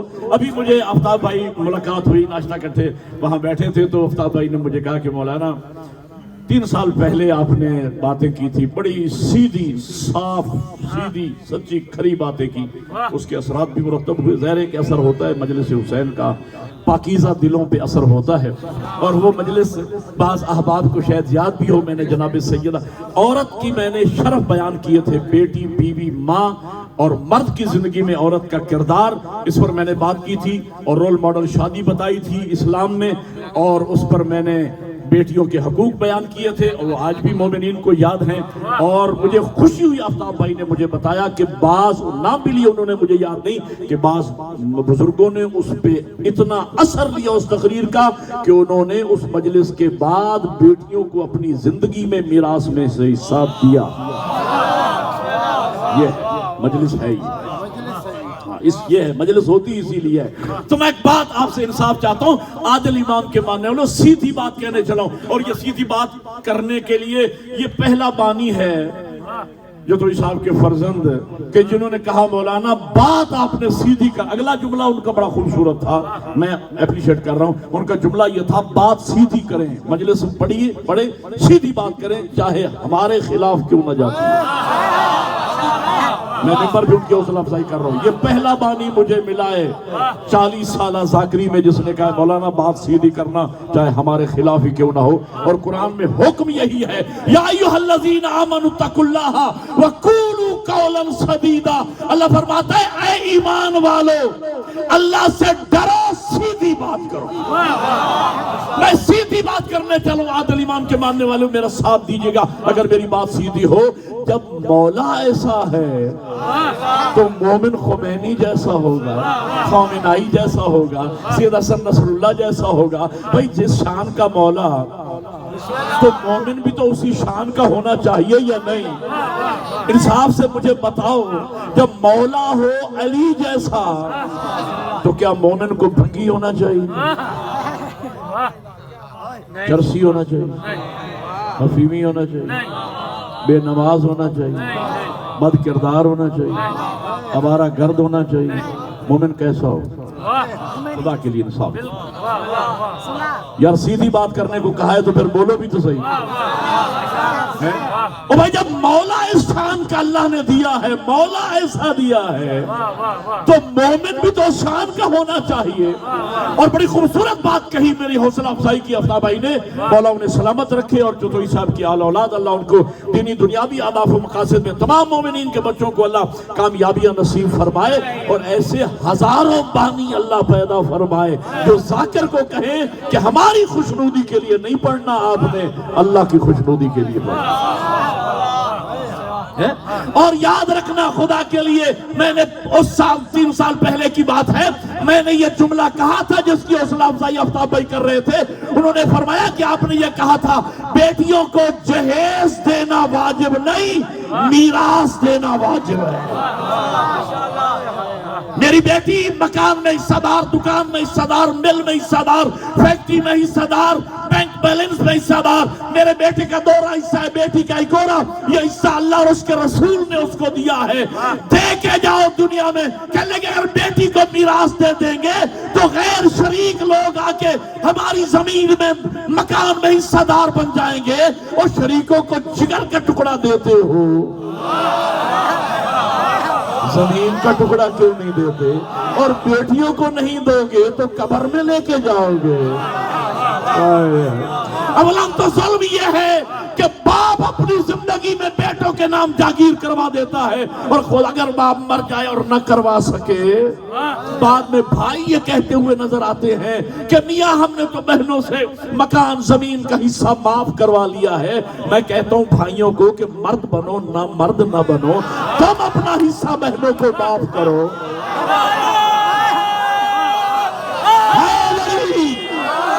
تم اپنا حصہ بہنوں کو, تم تو مرد ہو, باہر مزدوری کر سکتے ہو, نوکری کر سکتے ہو, تگاری اٹھا سکتے ہو, سب کچھ کر سکتے ہو. وہ صرف نازک ہے, تمہاری ماں جائی ہے, وہ پردے میں ہے, وہ باہر جا کے محنت مزدوری نہیں کر سکتی. اس کی بھی شادی ہوگی, اس کے بھی بچے ہوں گے, اس کی بھی ضروریات ہوگی. تم اپنا حصہ بہن سے معاف کیوں کراتے ہو؟ بہن کو حصہ کیوں نہیں معاف کرتے؟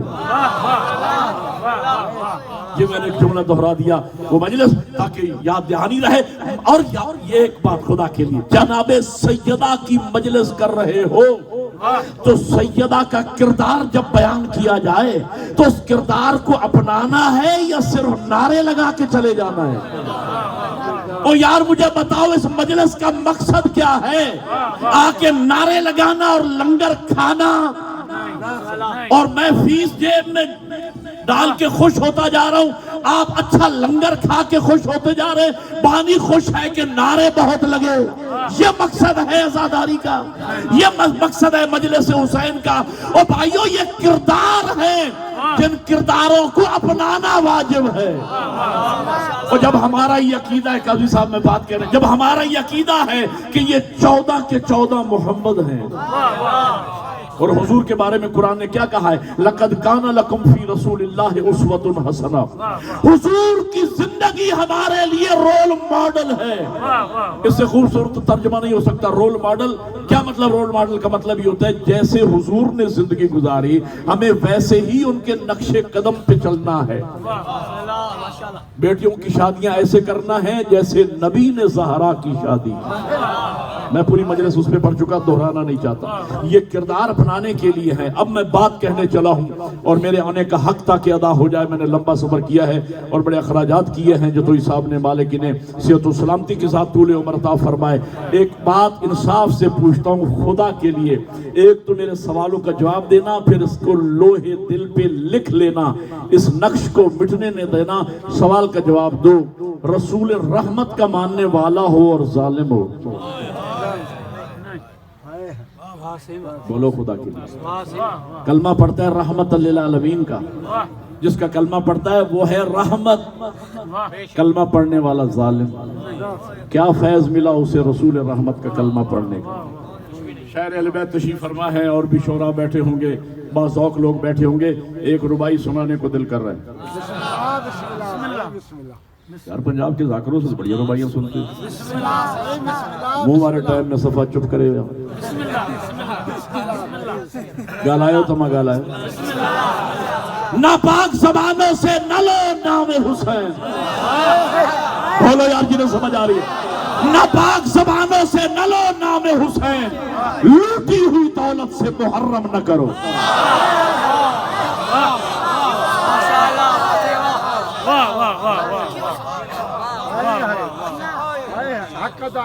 پھر سنیے گا، پھر سنیے گا، ناپاک زبانوں سے نہ لو نام حسین، لوٹی ہوئی دولت سے محرم نہ کرو، اور جن ہاتھوں سے ظالم کی حمایت کی ہو ان ہاتھوں سے شبیر کا ماتم نہ کرو۔ دونوں ہاتھ بلند کر کے مل کے حیدری۔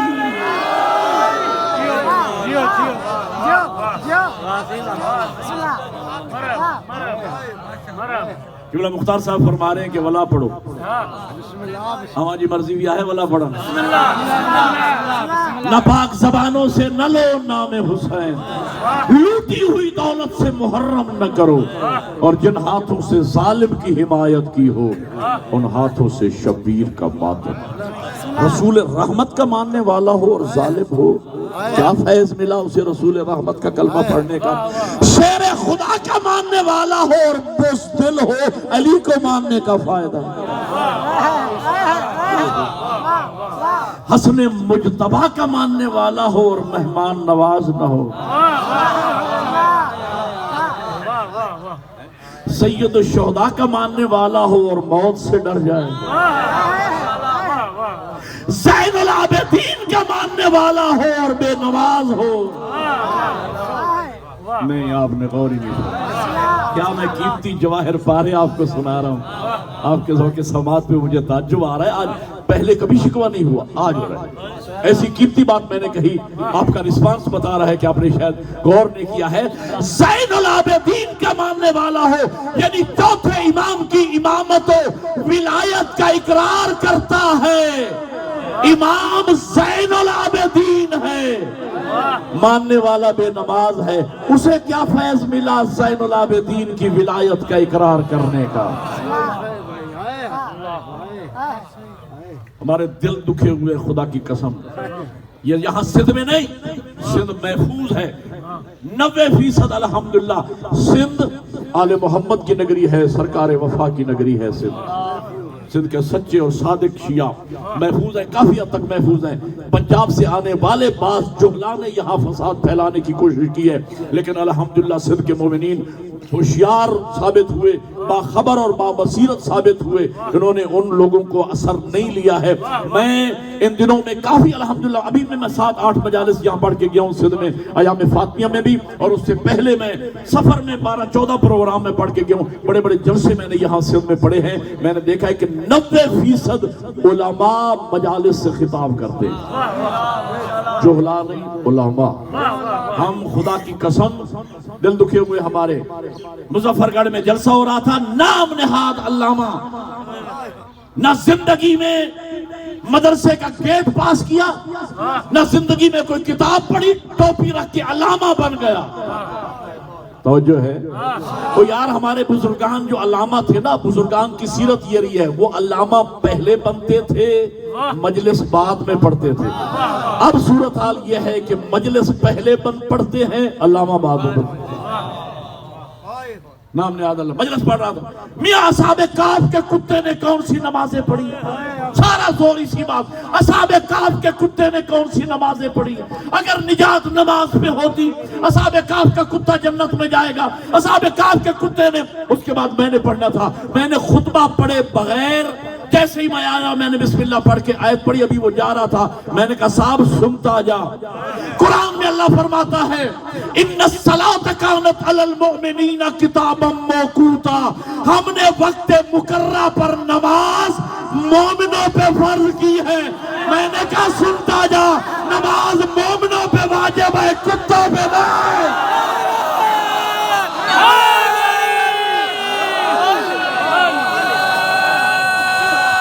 نعرہ مل کے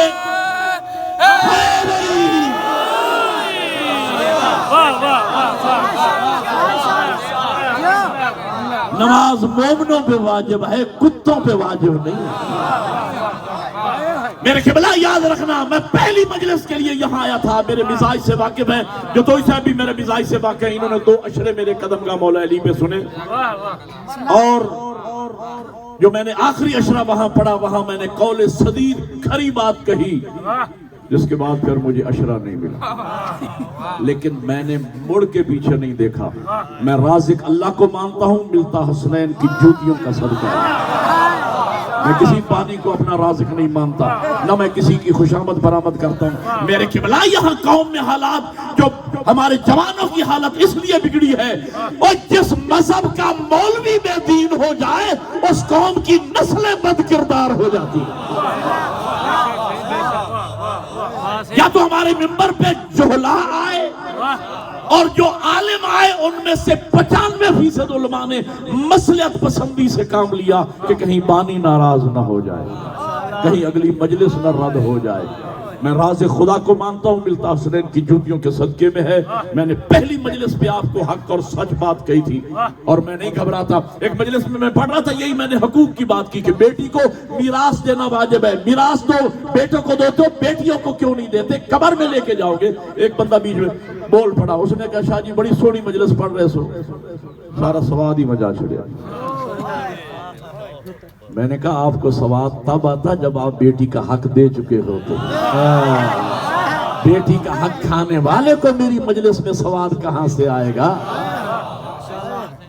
اور جو ہے یہ نہیں جی، تو میں کہنا یہ چاہ رہا تھا، او بھائیوں یہ مجلس مکتب علم ہے۔ جب ہم کہتے ہیں یہ مکتب مکتب ولایت ہے، یہ مکتب مکتب علم ہے، یہ منبر باب العلم کا منبر ہے۔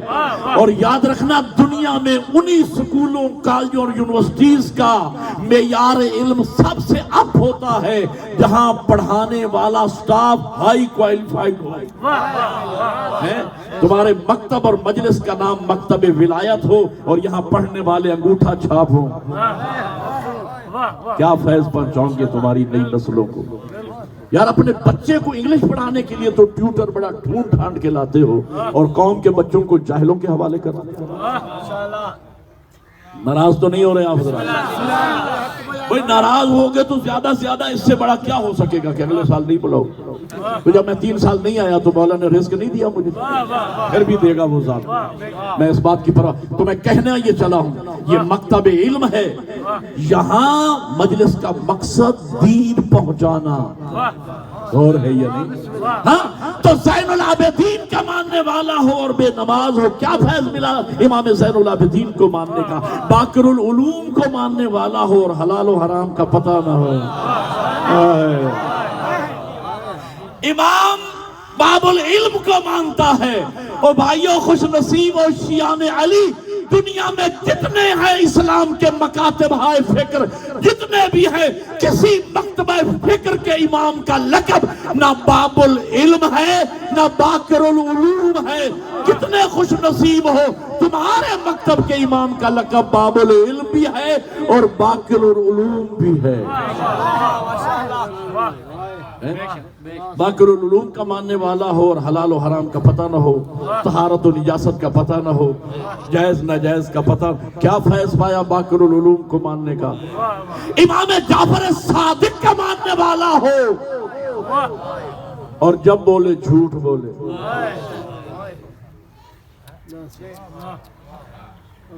امام صادق کو مانتا ہے، امام چھٹا صادق کو مانتا ہے، ولایت اقرار کرتا ہے صادق کی، ماننے والا جب بولتا ہے جھوٹ بولتا ہے۔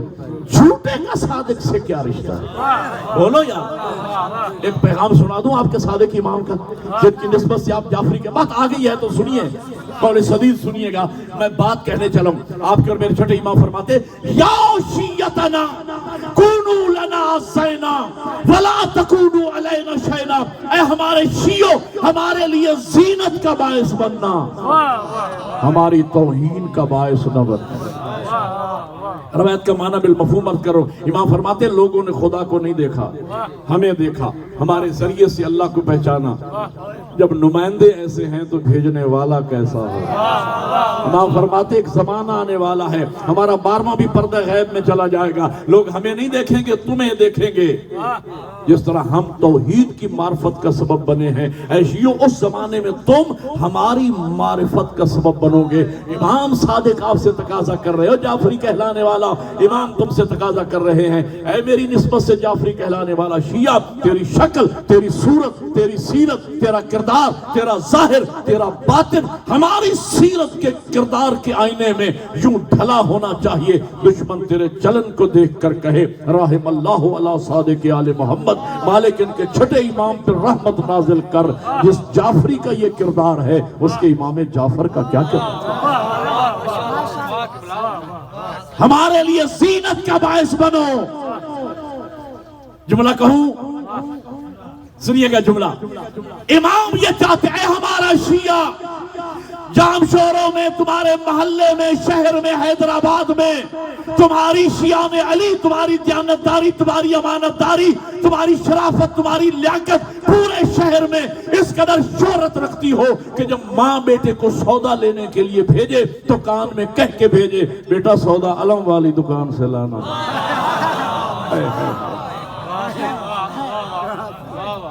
ہمارے لیے زینت کا باعث بنو، ہماری توہین ایسا نہ ہو کہ ہمارا مخالف مسجد سے نماز پڑھ کے نکلے اور ہمارا ماننے والا علی علی کرنے والا علم کے نیچے بیٹھ کے چرس پی رہا ہو، وہ کہے گا کہ مجھے بھی ایسا علی والا بننا چاہیے۔ او بھائیو، اگر آپ سمجھتے ہو کہ آپ کا مکتب حق ہے تو پھر اس کو اپنے کردار سے ثابت کرو کہ تمہارا مذہب سچا ہے۔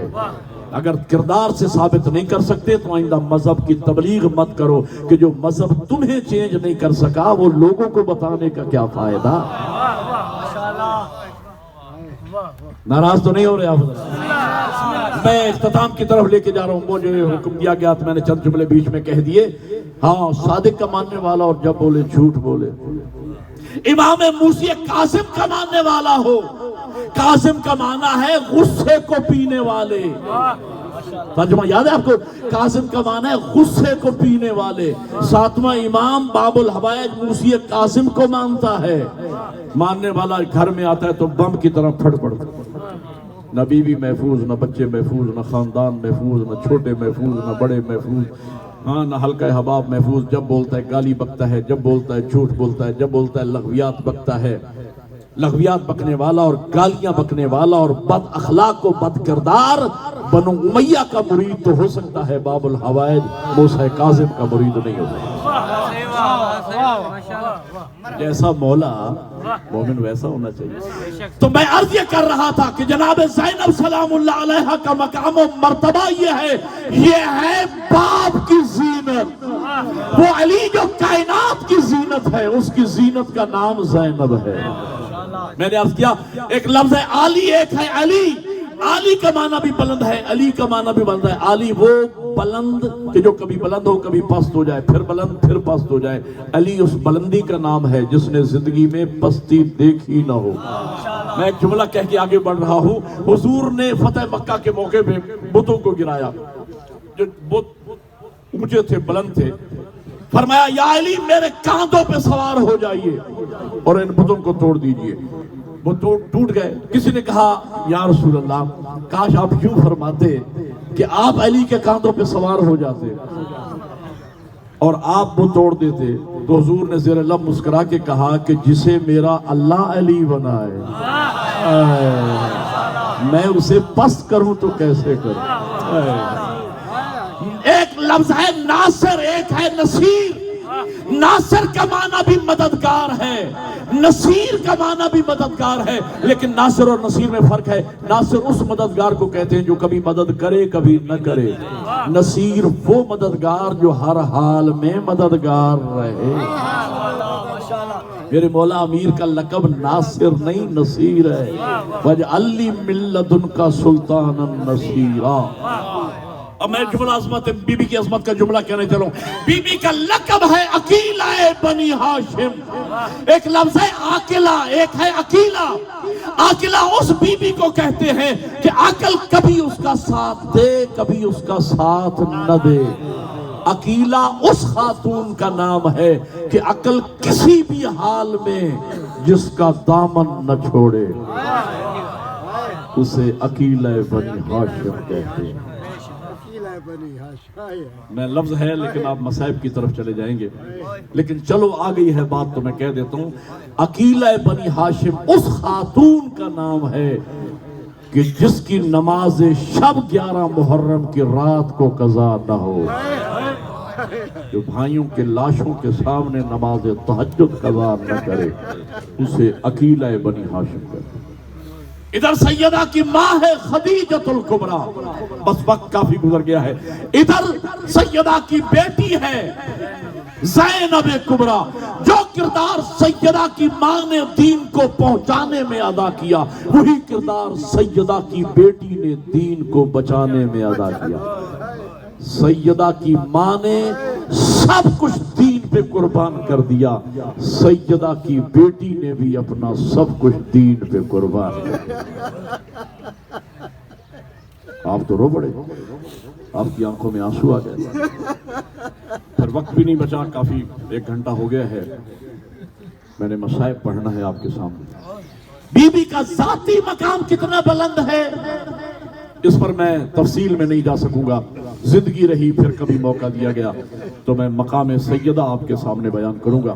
لیکن آج بہت ضروری باتیں تھیں جو میں نے آپ کے سامنے کی اور مجھے کرنا چاہیے تھی, اور ورنہ دل میں میرے حسرت رہ جاتی. بانیان مجلس کی بھی خواہش تھی کہ حق بات بیان کی جائے, اور بی بی کے وسیلے سے میں نے ملت کے بچوں اور نوجوانوں تک بزرگوں کی سرپرستی اور موجودگی میں یہ پیغام پہنچایا. بی بی کا اپنا ذاتی مقام اس قدر بلند ہے کہ جن کی تعظیم کے لیے دن میں کئی مرتبہ اللہ کی رحمت کھڑی ہو جاتی ہے.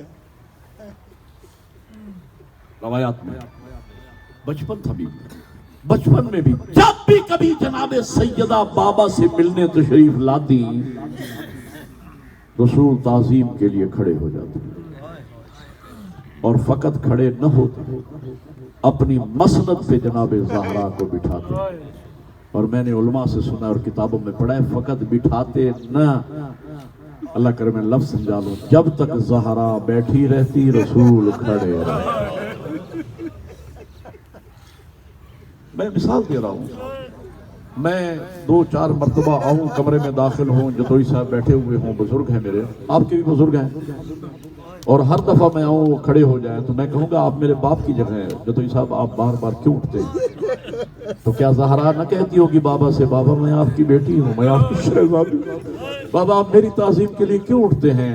یقیناً بی بی نے فرمایا، رسول اللہ فرماتے زہرا بیٹا میں کیا کروں، ادھر آپ گھر سے نکلتی ہیں، ادھر جبرائیل آتا ہے، میرا محبوب میری کنیز آ رہی ہے، تعظیم کے لیے کھڑے ہو جاؤ۔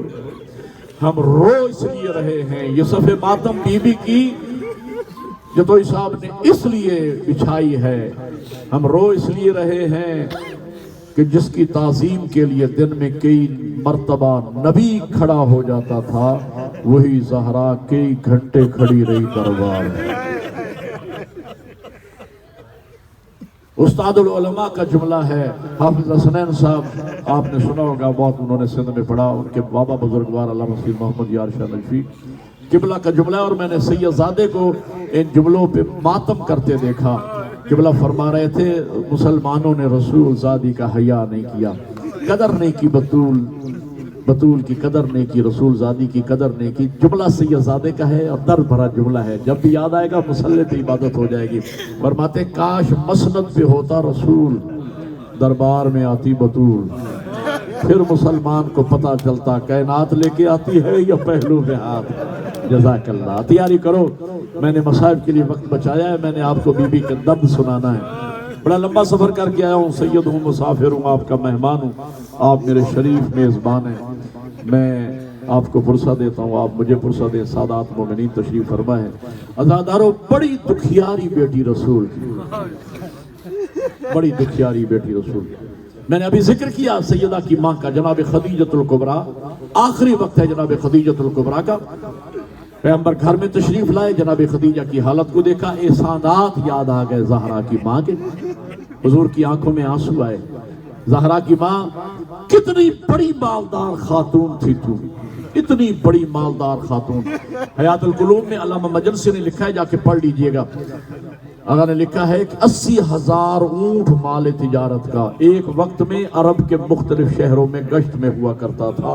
80,000 اونٹ، بی بی کا لقب ملیکۃ المکہ نہیں، ملیکۃ العرب خاتون، اتنی مالدار خاتون، سب کچھ دین پہ قربان کر دیا۔ حالت یہ ہو گئی کہ 3 سال شعب ابی طالب میں بی بی نے پتے کھا کے گزارا کیا، درختوں کے پتے کھا کے گزارا کیا، پیٹ پہ پتھر باندھ کے۔ کہا زہرا کی ماں آپ نے سب کچھ قربان کر دیا، اور حد یہ ہوئی ساری زندگی آپ نے مجھ سے کبھی کچھ مانگا نہیں، سوال نہیں کیا۔ زہرا کی ماں آج میری حسرت ہے، کچھ آپ مجھ سے مانگو میں آپ کو عطا کروں۔ بی بی فرماتی ہیں زہرا کے بابا میں کیوں مانگوں، مجھے کس چیز کی کمی ہے، تیرے جیسا رحمت للعالمین میرا شوہر ہے، زہرا جیسی اللہ نے مجھے بیٹی عطا فرمائی ہے، اور آپ سے میں سنا کرتی ہوں آپ فرماتے ہیں علی جیسا عظیم امام میرا داماد بنے گا، حسنین جیسی اللہ مجھے نواسے دے گا، زینب و کلثوم جیسی اللہ مجھے نواسی عطا فرمائے گا، میں کیوں مانگوں؟ حضور فرماتے زہرا کی ماں میرا دل چاہتا ہے، حسرت ہے میری، کچھ نہ کچھ آج مانگ۔ مجبور ہوئی نا خدیجہ، اللہ کرے میں لفظ سمجھا لوں تو عبادت یہیں پہ ہو جائے گی۔ مجبور ہوئی خدیجہ، بچپن تھا جناب زہرا کا، اشارے سے بلایا، پاس بٹھایا، ایک ہاتھ زہرا کے سر پہ، ایک ہاتھ رسول اللہ کے قدموں پہ رکھ کے ہاتھ باندھ کے کہا یا رسول اللہ، ساری زندگی اسلام کی خدمت کا صلہ اگر آپ خدیجہ کو دینا چاہتے ہیں، میں صرف اتنا مانگتی ہوں، میرے بعد میری بطول نہ روئے۔ جزاک اللہ، خدا آپ کی چیخیں بارگاہ زہرا میں قبول واللہ درو رونے والوں مجھے بتاؤ کیا نہیں روئی زہرا؟ اتنی روئی زہرا، اتنی روئی بطول۔ قصص الانبیاء میں نے پڑھا ہے 5 ہستیاں کائنات میں سب سے زیادہ رونے والی، 5 ہستیاں کائنات میں سب سے زیادہ رونے والی۔ حضرت پہلی ہستی حضرت آدم، اتنا روتے تھے کہ آنسوؤں کا پانی پرندے پیتے تھے۔ دوسرے حضرت نوح، نام عبد الغفار تھا، اتنا گریا اور نوحہ کیا کہ نام نوح ہو گئے۔ تیسری ہستی جناب یعقوب یوسف کی جدائی میں، اتنا روئے کہ آنکھیں سفید ہو گئی۔ چوتھی ہستی کا نام سید سجاد۔ بات میں بیٹھے ایک جملہ کہہ دو سید سجاد کے بارے میں، شام کا بازار وہ تھا سجاد کے لیے، جب بھی کسی معصوم کی شہادت ہوتی ہے، نبی بھی قبلہ بھی کربلا کے ساتھ ملا رہے، کسی بھی امام یا معصوم کی شہادت ہوتی ہے نا تو ہم مصائب کربلا سے ملاتے ہیں۔ لیکن جب میرے مولا سید سجاد سے کسی نے پوچھا تھا مولا سب سے زیادہ مصائب کہاں گزرے، پوچھنے والے نے ایک مرتبہ پوچھا، سید سجاد نے 3 مرتبہ کہا شام کے بازار میں اتنا روئے سید سجاد کہ روتے روتے زمین پہ گر پڑے۔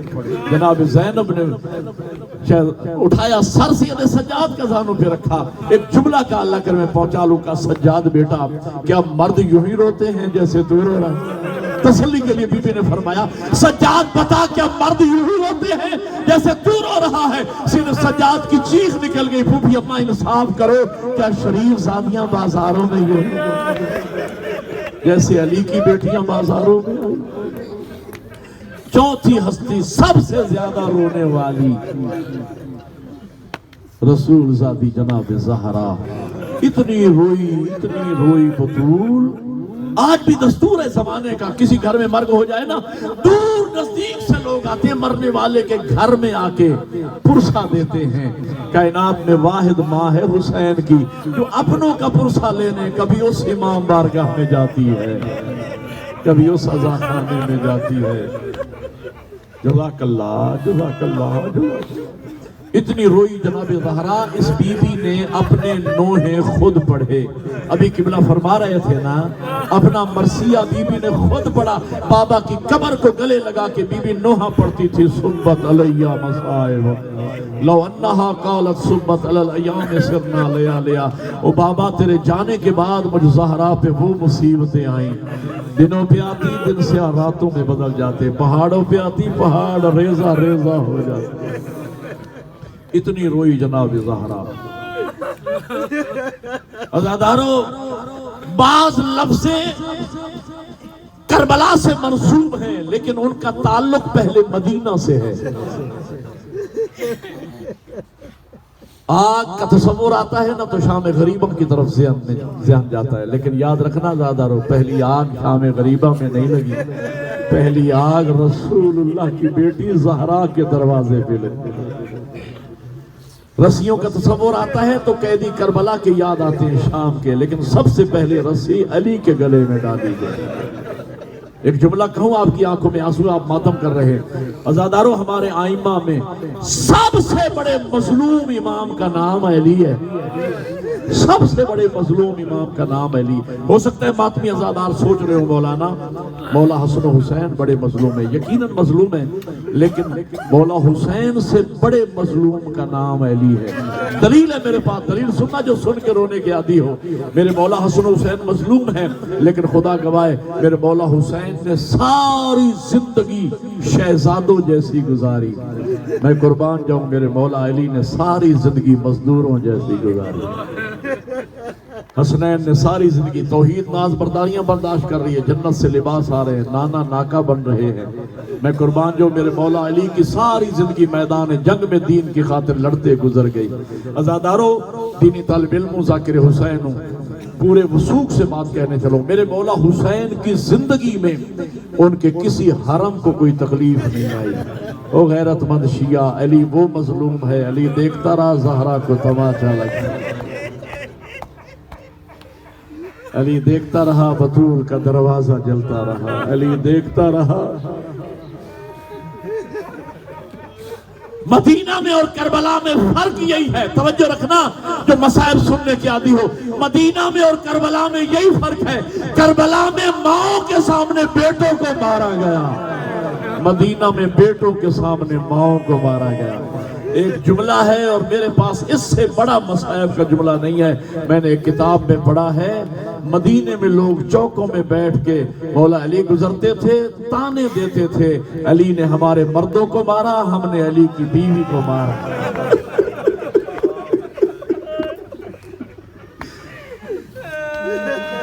خدا آپ کی چیزیں مار گئے، زہرا میں قبول۔ عزادارو، علی و بطول کے درد، اب ظاہر ہے کہ مجھے بڑے درد یاد ہیں، 1 گھنٹہ چاہیے کم از کم میرے لیے کہ میں سیدہ کے دکھ اور درد آپ کے سامنے بیان کروں، لیکن میں خلاصہ کر رہا ہوں، 3-4 منٹ کی زحمت ہے عزادارو، صرف 3-4 منٹ کی زحمت۔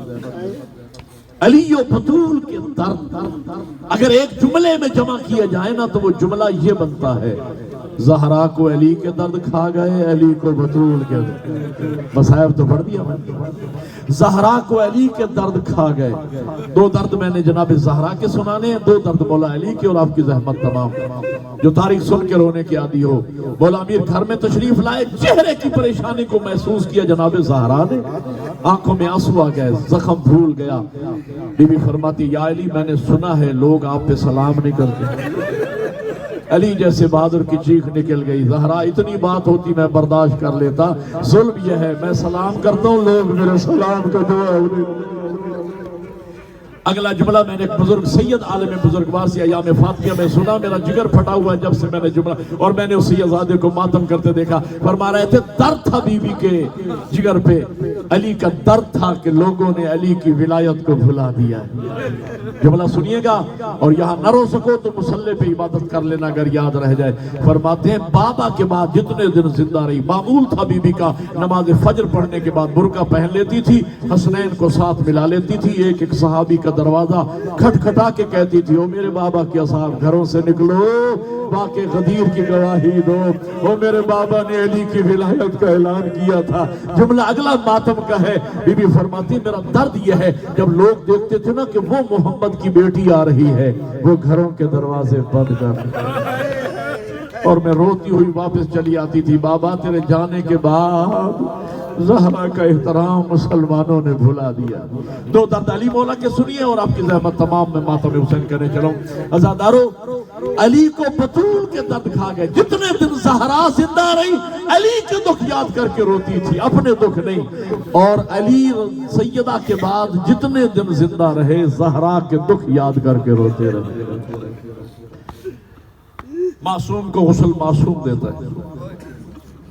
مولا امیر غسل دے رہے تھے، شہادت نہیں پڑھتا، وقت نہیں رہا میرے پاس، دو جملے عرض کرنا ہے۔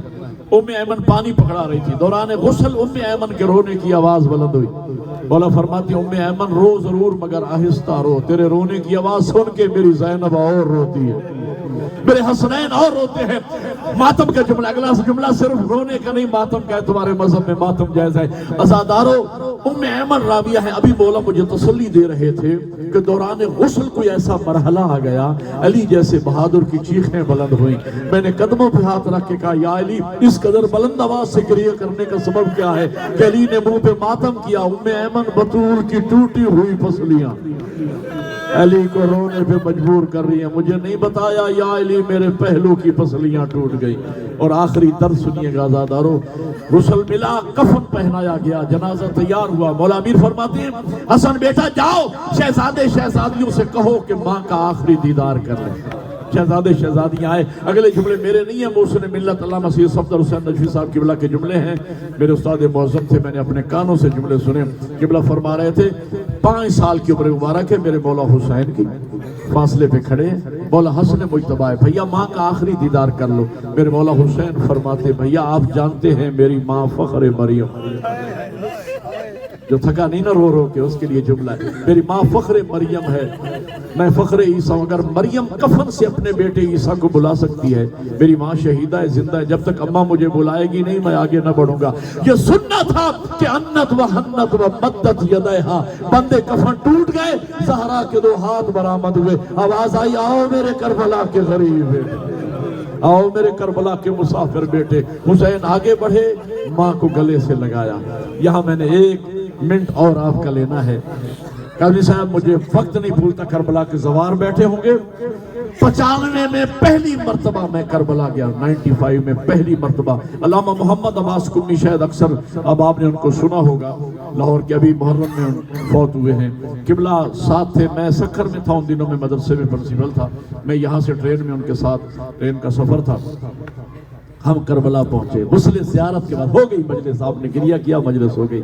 آخری جملے، جب ہم کربلا پہنچے نا غسل زیارت کے بعد، حرم میں امام نے داخل ہونے لگے، میں نے قبلہ کے گلے میں بیٹھ ڈال کے پرسہ دیتے ہوئے کہا: قمی صاحب سب سے پہلے مجھے وہ جگہ دکھائیں جہاں 70 قدم کے فاصلے تھے، غریب ذبح ہوتا رہا، 3 بہنیں سر پہ قرآن رکھ کے کہتی رہی: ظالم نہ مار، قبلہ نے میرے ہاتھ سے پکڑا، مجھے مقتل لے آئے۔ کربلا کے سوار میری گواہی دو، یہاں میرے مولا کا مقتل ہے، وہاں میرے مولا کا مدفن ہے۔ میں نے رو کے قبلہ کو پرسہ دیتے ہوئے کہا قمی صاحب آپ عالم ہیں اور پہلے آ چکے ہیں، خدا کے لیے مجھے بتائیں جہاں ذبح ہوا زہرا کا بیٹا وہاں دفن کیوں نہ ہوا، اتنے فاصلے پہ جا کے دفن کیوں ہوئے؟ قبلہ کی چیخ نکل گئی۔ کہا نقوی صاحب جو بات میری سمجھ میں آتی ہے وہ یہ ہے، یہاں 13 ضربوں سے ذبح ہوا زہرا کا بیٹا، لیکن 11 محرم کی رات جب ماں آئی نا حسین سے ملنے، اتنے فاصلے پہ کھڑی ہو گئی زہرا، زخمی پہلو سے ہاتھ اٹھا کے سر پہ رکھا، حسین تو میرا مقروض ہے، حسین مجھے آواز دو، ماں ملنے آئی ہے۔ کتے گلے سے آواز آئی، اماں آپ کو ایک ضرب لگی تھی، میری لاش 9 حصوں میں تقسیم ہے۔ وہاں سے غریب زہرا کا لاشا اٹھا اور ماں کے قدموں میں پہنچا۔ میں آپ سے معذرت کے ساتھ، مجھے جتوئی صاحب نے کہا تھا میرے والدین کے لیے دعا کرنا، کوئی فرق نہیں پڑتا، کوئی حرج نہیں ہے۔ اپنے اپنے مرحومین کو یاد کیجئے، تمام مراجع عظام، علماء کرام، ذاکرین ذوی الاحترام، مومنین مومنات، سب کی بلندی درجات کے لیے، اور اپنے اپنے مرحومین کو یاد کیجئے، جتوئی صاحب کے خاندان کے جتنے مرحومین ہیں ان کی بلندی درجات کے لیے، اور خصوصاً ان کے والدین کی بلندی درجات کے لیے ایک مرتبہ سورہ فاتحہ اور 3 مرتبہ سورہ توحید پڑھیں، اس کے بعد ماتم حسین۔